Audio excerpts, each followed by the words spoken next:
하나님의 말씀 사사기 2장 11절부터 마지막 절까지입니다.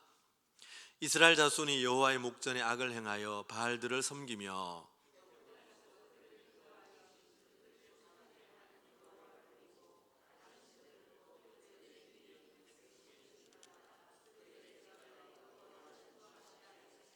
곧 그들이 여호와를 버리고 바알과 아스타롯을 섬겼으므로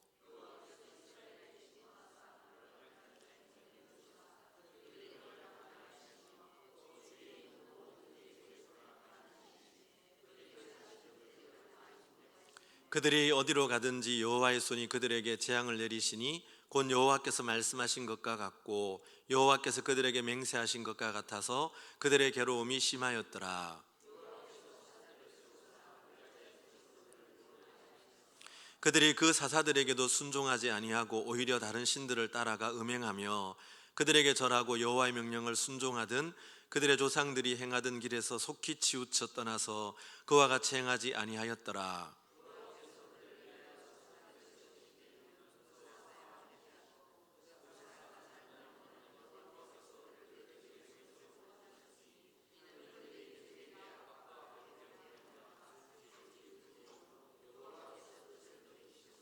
그 사사가 죽은 후에는 그들이 돌이켜 그들의 조상들보다 더욱 타락하여 다른 신들을 따라 섬기며 그들에게 절하고 그들의 행위와 패역한 길을 그치지 아니하였으므로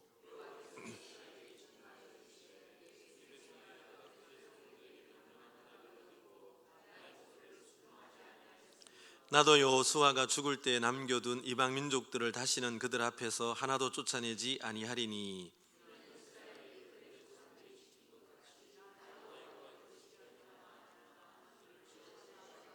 다 같이 여호와께서 그 이방 민족들을 머물러 두사 그들을 속히 쫓아내지 아니하셨으며 여호수아의 손에 넘겨주지 아니하셨더라. 아멘.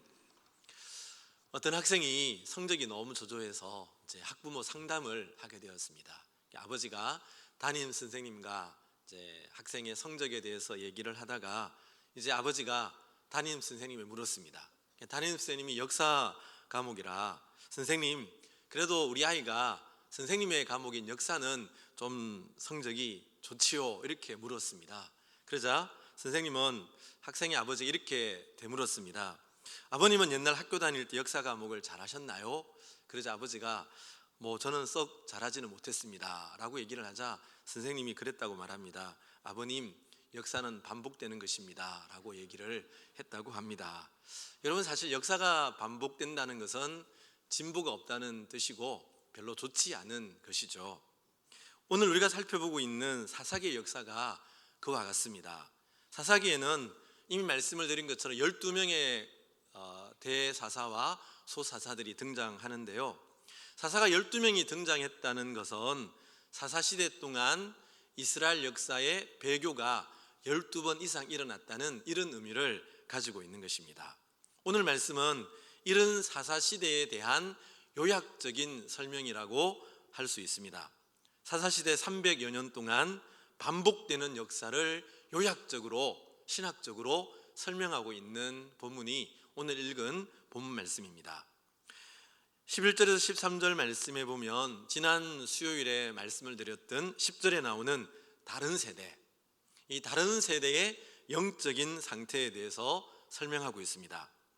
이때는 아직 사사가 등장하지 않은 시대, 여호수아가 죽고 여호수아와 함께했던 장로들도 죽고 사사는 아직 등장하지 않은 그 시대, 새로운 다른 세대가 일어났는데요. 그런데 이들이 여호와의 목전에 악을 행하였다, 그렇게 말씀합니다. 13절에 보면 그들이 행한 구체적인 악이 무엇인지를 설명하고 있습니다. 그들이 여호와를 버리고 바알과 아스타롯을 섬겼으므로, 여호와를 버렸다는 말은 하나님을 완전히 예배하지도 않고 제사도 버렸다는 그런 뜻이 아닙니다. 여호와 하나님을 예배하고 제사도 드렸지만 하나님을 섬겼지만 그와 동시에 바알과 아스타롯을 섬겼다는 뜻입니다. 하나님께서는 이렇게 하나님과 다른 신들을 함께 섬기는 영적인 상태를 일컬어서 여호와를 버렸다, 이렇게 말씀하고 있는 것입니다. 본문에 나오는 바알과 아스타롯은 가나안에 있었던 대표적인 남신과 여신입니다. 바알은 비와 우레를 주관하는 최고의 신으로 숭배가 되었고, 아스타롯은 다산과 전쟁을 주관하는 여신이었습니다. 그래서 이 두 신은 부부 신인데요, 이 두 신이 사랑을 많이 나눌수록 그 땅이 비옥해지고 가축의 소산과 땅의 수출이 많아진다고 가나안인들은 믿었습니다. 그래서 이 우상들을 섬기는 가나안인들도 그 신전에서 그런 음란한 행위를 했던 것이죠. 이런 이유로 하나님께서는 가나안 진군을 앞두고 있는 이스라엘 백성들에게 가나안의 모든 신들을 진멸하고 가나안 거민들을 진멸하라, 그렇게 명령을 하셨습니다. 그럼에도 여호수아 시대, 사사가 일어나기 전 시대의 이스라엘 백성들은 그들을 진멸하는 것이 아니라 하나님과 함께 그 우상들을 섬기고 있는 이런 모습을 보여주고 있습니다. 17절 말씀에 보면 하나님께서는 이런 영적인 상태를 일컬어서 다른 신들을 따라가 음행하며, 음행이라는 말씀으로 이들의 영적인 상태를 진단하고 있습니다.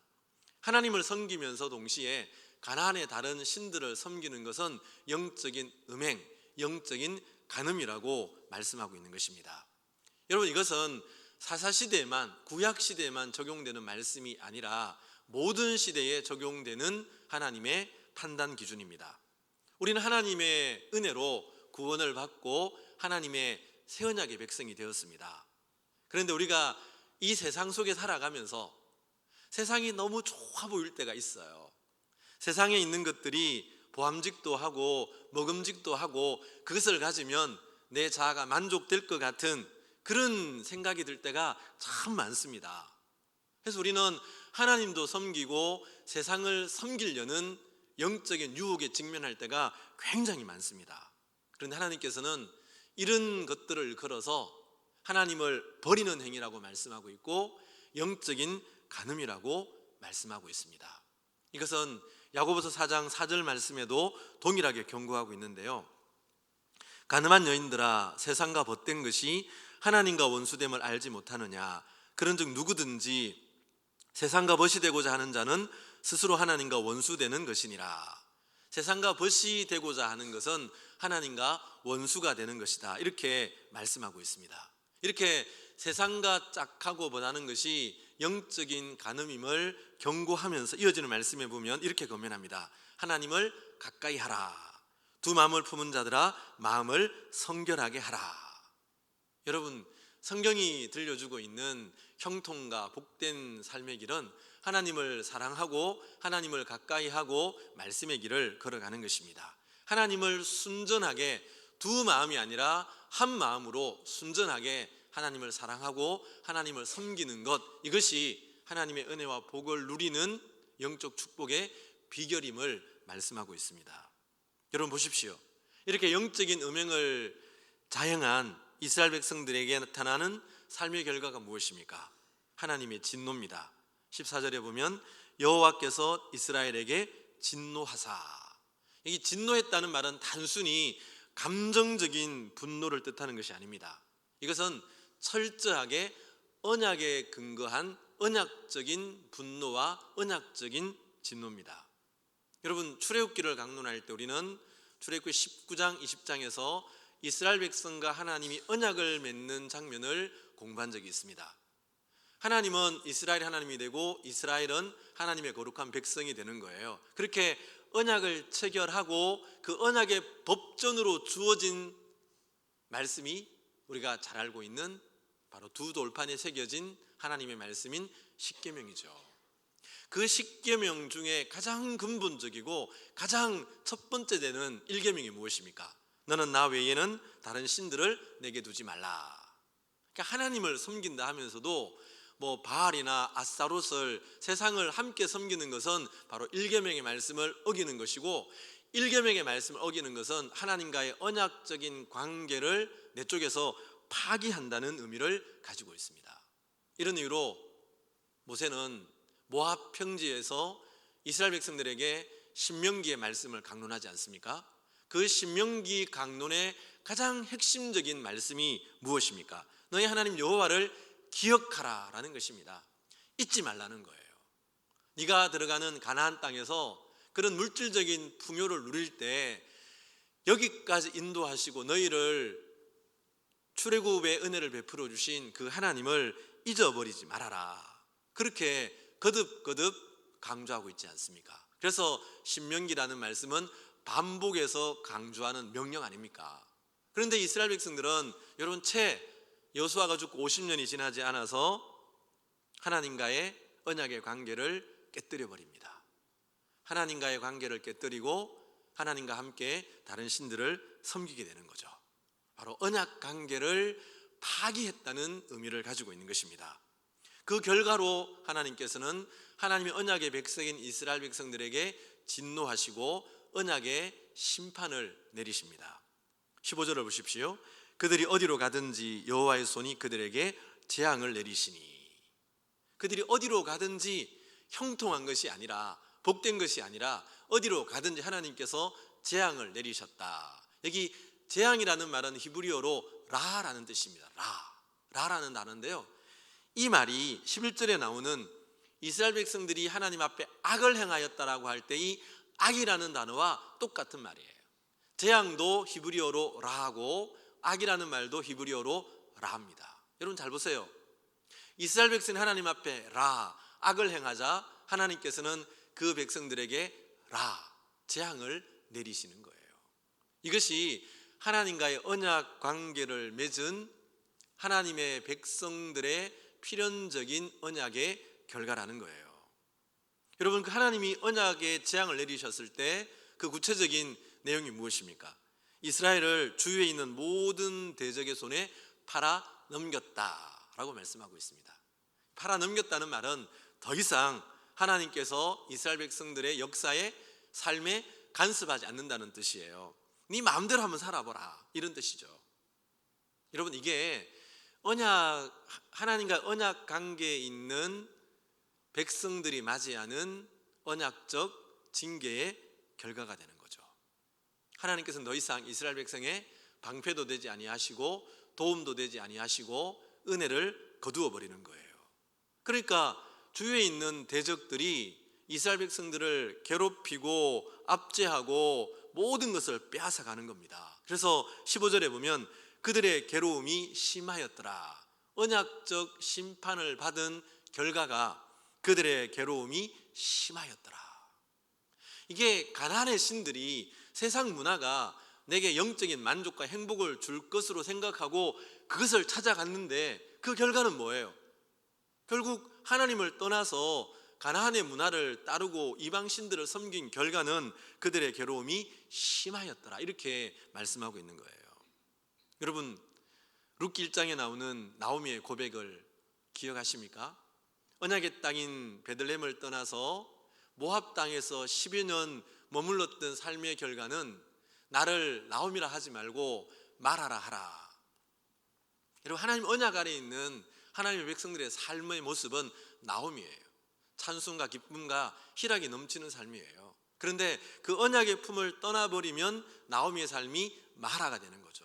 쓴물과 같은 인생, 괴로운 인생, 정말 괴로움에 짓눌린 사막과 같은 인생이 되고 마는 거예요. 이렇듯 하나님을 떠나 언약을 파기하고 세상으로 나아가는 언약 백성들이 직면하게 되는 삶의 결과는 심한 괴로움, 파국적 결말을 맞게 된다는 것이죠.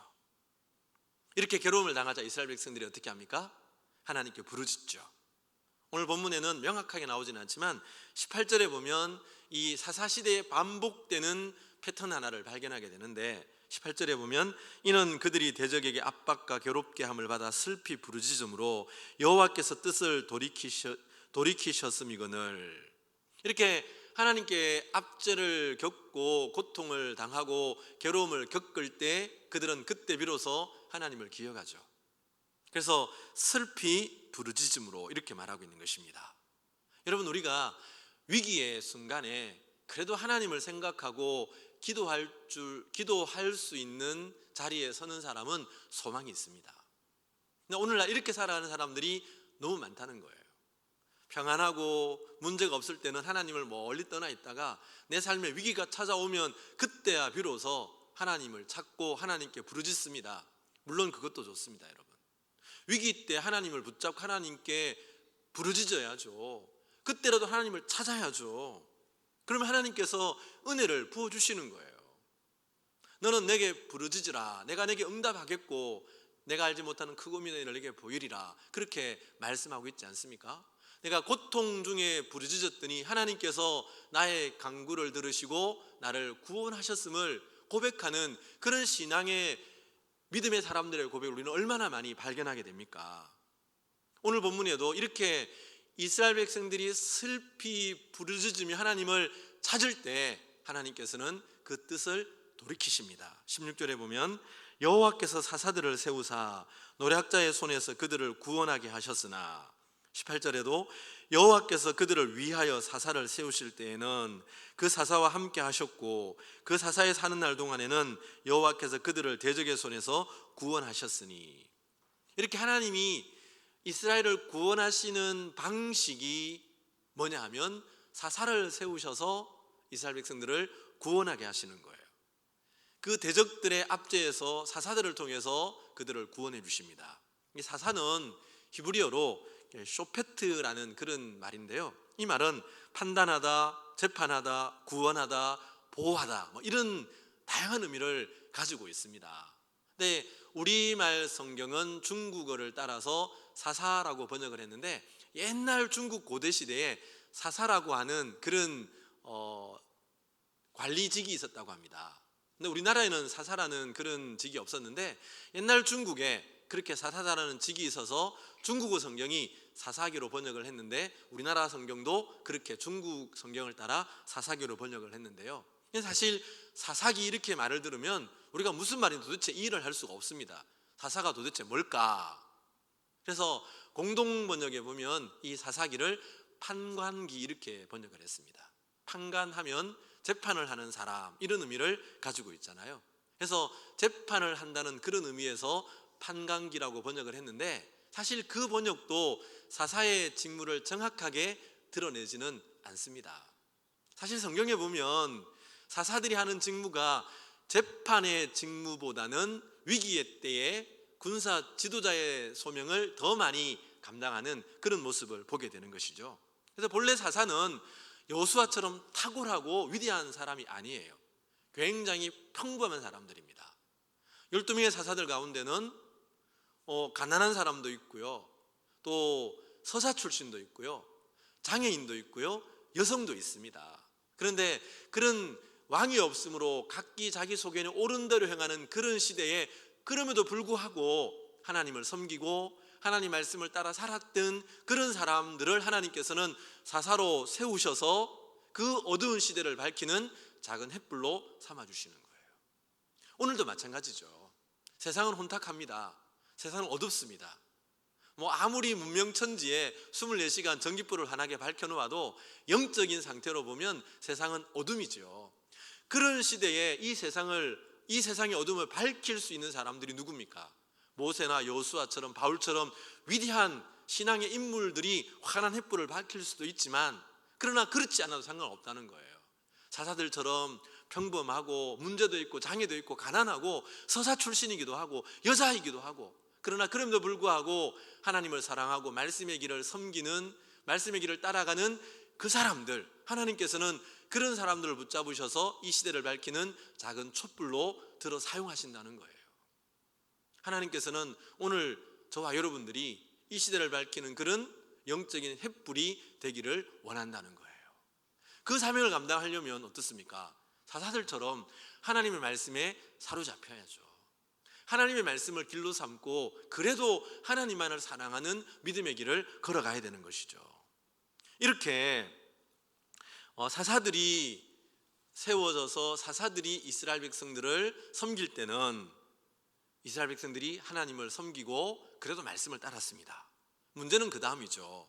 근데 얼마 지나지 않아서 이들은 다시 타락으로 원상복귀해 버립니다. 아니, 원상복귀가 아니라 더 폐괴해지고 더 완악해지고 더 타락한 모습으로 원상복귀하는 이런 모습을 보여주고 있어요. 19절에 보십시오. 그 사사가 죽은 후에는 그들이 돌이켜 그들의 조상들보다 더욱 타락하며 다른 신들을 따라 섬기며 그들에게 절하고 그들의 행위와 패역한 길을 그치지 아니하였으므로. 이렇게 사사가 세워지고 사사가 죽고 난 다음에는 그 다음 세대들은 그들의 조상들보다 더욱 타락하며 다른 신들을 따라 섬겼다. 이렇게 악순환이 사사시대 근 350년 동안 계속해서 악순환이 반복되는 거예요. 여러분, 사사기는 처음에 서두에서 첫 번째 강론에서 말씀을 드린 것처럼 이 교회 사적으로 말씀을 읽고 적용하기에 아주 적합한 그런 말씀이라고 말씀을 드렸습니다. 이 사사시대의 이스라엘 백성들의 모습이 오늘을 살아가는 21세기 대한민국 사회와 너무나 방불한 것을 발견하게 되지 않습니까? 우리는 평안할 때는 기도하지 않습니다. 평안할 때는 하나님을 갈급하게 찾지를 않습니다. 그러다가 삶의 위기가 찾아왔을 때 비로소 하나님 앞에 부르짖고 기도하고 하나님을 찾게 되는 거죠. 우리의 신앙은 대부분 위기신앙이에요. 위기신앙. 일상적인 신앙이 아니라 위기가 왔을 때만, 어려움이 왔을 때만 하나님을 뜨겁게 찾는 이런 위기신앙의 모습을 보여줄 때가 너무나 많다는 거예요. 물론 위기의 순간 하나님을 찾아야죠. 위기의 순간에 하나님을 찾지 않으면 그것은 끝입니다. 그건 멸망의 길로 가는 거예요. 위기의 순간에도 하나님을 찾아야 돼요. 그러나 위기의 순간 하나님을 찾고 하나님이 은혜를 주셨고 문제를 해결해 주시고 다시 일상으로 돌아왔을 때 그 다음에 우리가 어떤 길을 걸어가야 되느냐, 그게 중요한 거죠.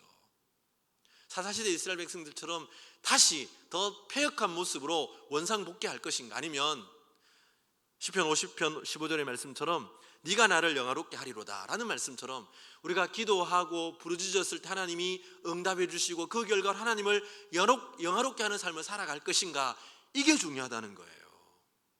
여러분, 정상적인 그리스도인의 삶은 하나님의 은혜를 체험하고 기도의 응답을 받으면 더 깊이 하나님을 사랑하고 더 깊은 은혜의 세계로 나아가야죠. 근데 위기가 사라지고 일상으로 돌아오면 다시 옛날로 하나님을 멀리 떠나 있는 이런 삶으로 원상복귀하는 그런 안타까운 성도들이 굉장히 많이 있다는 거예요.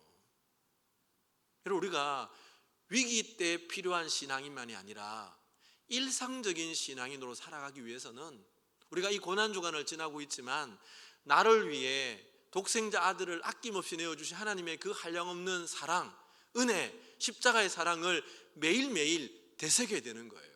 매일매일 주님을 바라보면서 매 순간마다 십자가로 가까이 나아가야 되는 거예요. 우리의 삶의 주제가 예수 그리스도의 십자가가 되어야 하는 거예요.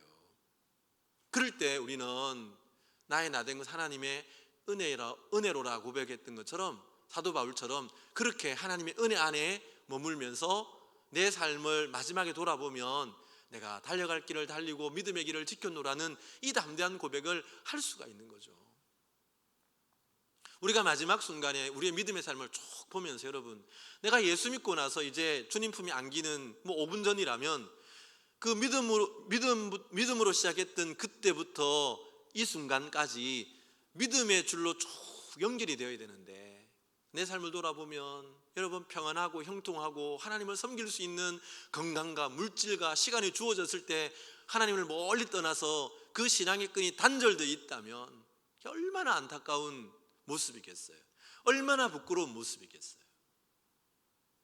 우리가 예수를 믿고 신앙의 삶을 시작한 그 순간부터 주님 품에 안기는 그날까지 우리의 신앙이 점이 아니라 매일매일 점이 되어서 처음부터 끝까지 점선으로 쫙 연결되어서 내 삶을 돌아보니 내가 달려갈 길을 다 달리고 믿음을 지켰으니 이제 후로는 나를 위하여 의의 멸류관이 예비되었노라는 담대한 고백을 할 수 있어야 되는데, 우리가 그 사람을 문상 갔을 때 도대체 다 주님 품에 있을 겁니다, 천국 갔을 거 이론을 하지만 정말 마음속에 이 사람이 정말 예수를 믿고 천국에 갔을까, 이런 의문이 들게 하는 삶을 살아서는 안 된다는 거예요.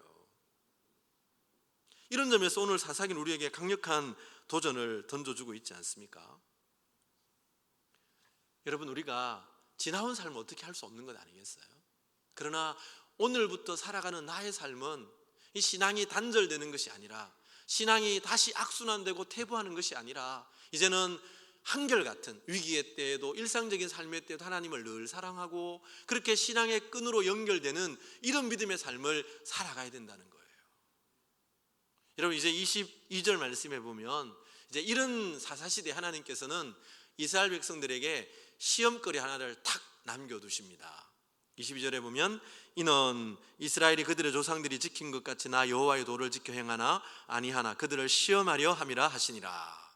하나님이 이스라엘 백성에 남겨두신 시험 문제가 있어요.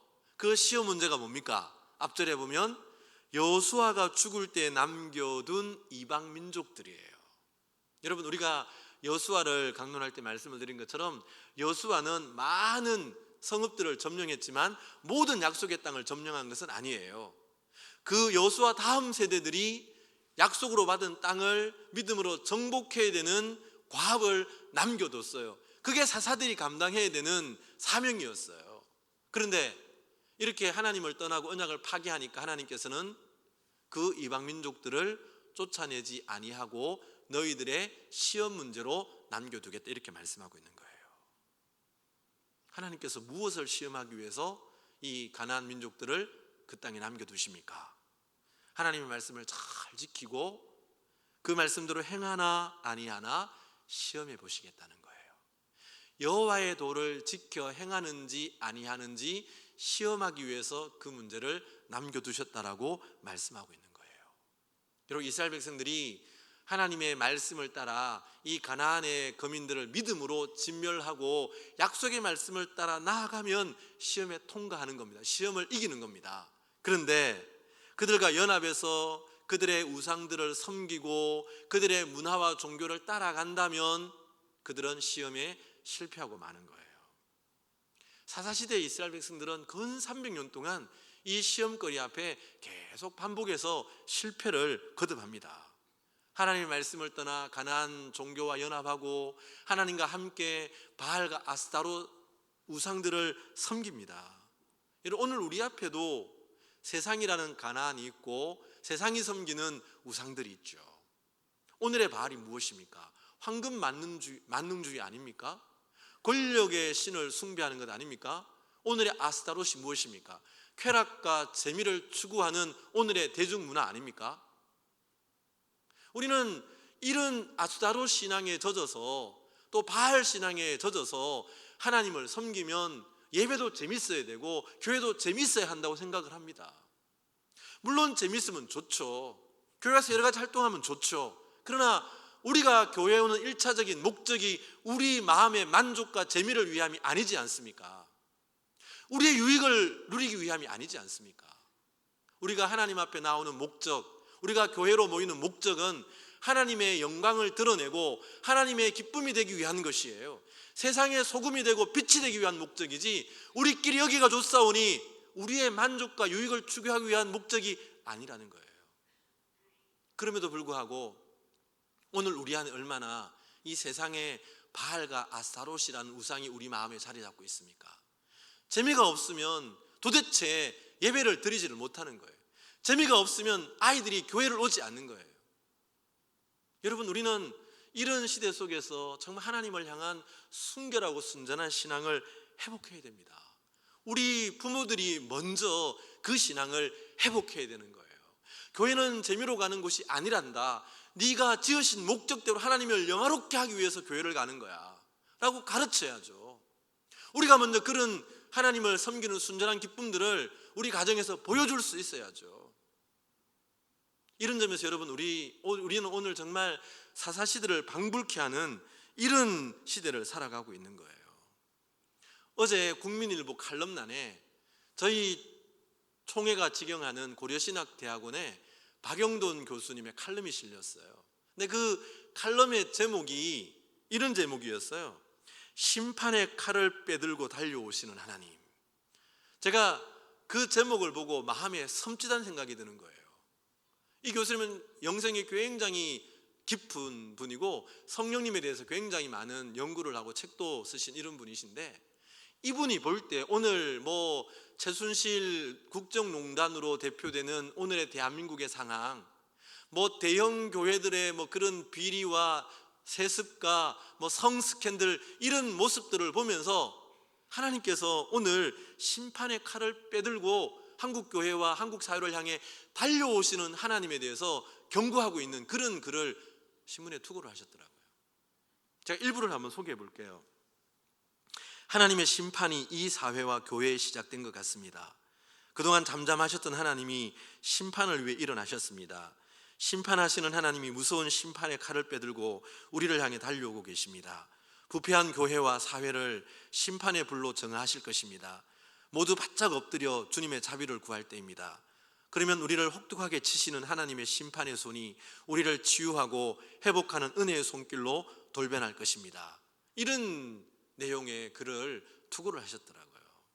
여러분, 이 교수님이 오늘 사회를 바라보는 관점과 오늘 본문이 사사시대를 진단하는 영적인 판단 기준이 너무나 동일하지 않습니까? 우리가 이 본문을 읽으면서 이 사사시대의 이스라엘 백성들의 모습이 오늘 나의 모습이고 오늘 한국교회의 모습임을 정말 우리는 인정할 수밖에 없는 그런 상황을 살아가고 있잖아요. 그런 시대를 바라보면서 심판의 칼을 빼들고 달려오시는 하나님에 대해서 경고하고 있는 그 음성을 우리는 결코 그냥 경고의 소리로만 들어서는 안 된다는 거예요.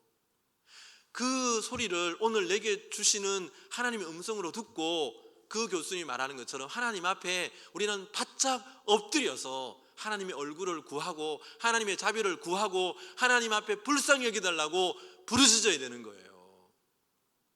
우리 자녀들을 위해서 정말 손을 들고 눈물로 기도해야 될 때라는 거예요. 근데 우리는 너무 무사안일합니다. 영적인 위기감이 없습니다. 모든 것이 태평하고 평강할 것이라는 착각 속에서 살아갈 때가 너무 많은 거예요. 여러분, 우리는 이런 시대의 역대하 7장 14절의 말씀을 기억해야 됩니다.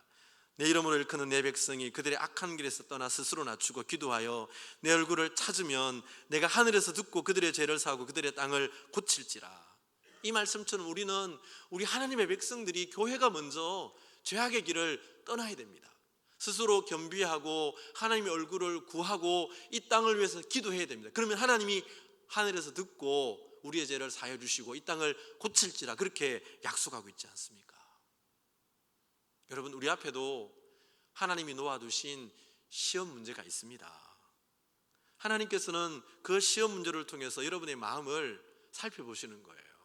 여러분들이 정말 그 시험 앞에서도 하나님을 사랑하고 하나님의 도를 지키는가 그렇지 않은가를, 그 문제들, 이스라엘 백성들에게는 가나안 민족이 문제였지만 우리 앞에도 그런 시험의 문제들이 있는 거예요. 우리는 그 문제들을 정말 잘 풀어야 되는 거예요. 그 문제를 잘 푸는 비결이 무엇입니까?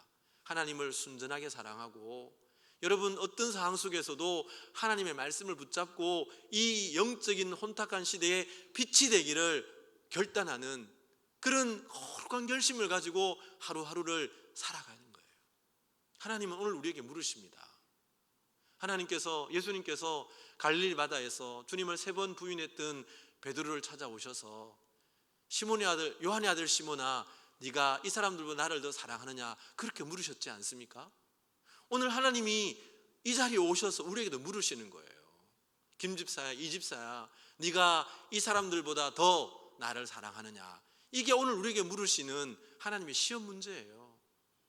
우리는 이 문제를 잘 풀어야 돼요. 여러분, 우리가 하나님과 함께 세상을 섬기고 있지는 않는지, 하나님과 함께 우리의 옳은 생각이라고 믿는 우리 자신의 야망을 섬기고 있지는 않은지, 우리는 그 질문 앞에, 네가 나를 사랑하느냐라는 그 질문 앞에 답을 할 수 있어야 돼요. 우리가 손양원 목사님이나 베드로처럼 그렇게 하나님을 사랑할 수는 없지만, 우리가 즐겨 부르는 찬송처럼 주님, 내가 이전보다 더욱 주님을 사랑합니다. 어제보다 오늘 내가 주님을 더 사랑하고 주님을 더욱 갈망하고 더욱 사모합니다. 이런 고백은 할 수 있어야 되는 거예요. 그럴 때 우리는 비로소 100점으로 통과하는 것은 아니지만 그래도 낙제점은 아닐 만큼 그 주님의 시험을 통과할 수가 있는 거예요. 그리고 우리는 각자 자기 소견에 옳은 대로 그렇게 행하고 판단하고 살아가는 것이 아니라, 우리가 특별히 교회 생활을 하면서 신앙생활을 하면서 하나님 말씀이 나에게 무엇을 말씀하는가를 생각하며 그 말씀을 붙잡고 말씀의 길을 걸어가야 되는 거예요. 그것이 여러분, 우리 모세가 계속 거듭해서 들려주었던, 하나님이 믿음의 사람들을 통해서 우리에게 계속해서 들려주었던 하나님의 약속의 말씀입니다. 하나님을 잘 섬기고 말씀의 길을 걸어가는 사람에게 하나님께서는 궁극적으로 은혜와 복을 약속하시고 계시는데요, 레위기 25장 18절에 보면 너희는 내 규례를 행하며 내 법도를 지켜 행하라. 그리하면 너희가 그 땅에 안전하게 거주할 것이라. 가나안 땅에서 안전하게 거주하는 비결은 하나님의 약속의 말씀을 붙잡고 믿음으로 사는 거예요. 신명기 29장 9절에 보면 그런즉 너희는 이 언약의 말씀을 지켜 행하라. 그리하면 너희가 하는 모든 일이 형통하리라. 그 가나안 땅에서 형통하고 복된 길을 살아가는 비결이 뭐예요? 하나님의 말씀을 지키며 행하는 거예요. 이것이 안전의 길이고 이것이 형통의 길임을 말씀하고 있습니다. 또 신명기 말씀에 보면 우리가 하나님을 잘 섬기고 말씀의 길을 걸어가는 것이 너희의 지혜와 지식이다라고 말씀하고 있잖아요. 이방 민족들이 너희를 보고 지식의 백성이라고 인정할 것이라고 그렇게 말씀하고 있지 않습니까? 그러므로 우리는 여러분, 이 사사시대와 같은 영적인 암흑시대, 사람들이 각기 소견에 옳은 대로 살아가는 그런 시대라 할지라도 우리는 하나님 한 분만을 순전하게 사랑하고, 그리고 말씀의 길이 행복의 길이고 형통의 길이고 결국은 승리의 길임을 확신하면서 그 말씀의 길을 걸어가야 되는 거죠. 그러면 하나님께서 우리 안전을 지켜주시고 우리의 형통을 보장해 주시고 우리를 지혜롭고 탁월하게 만들어 주신다는 거예요.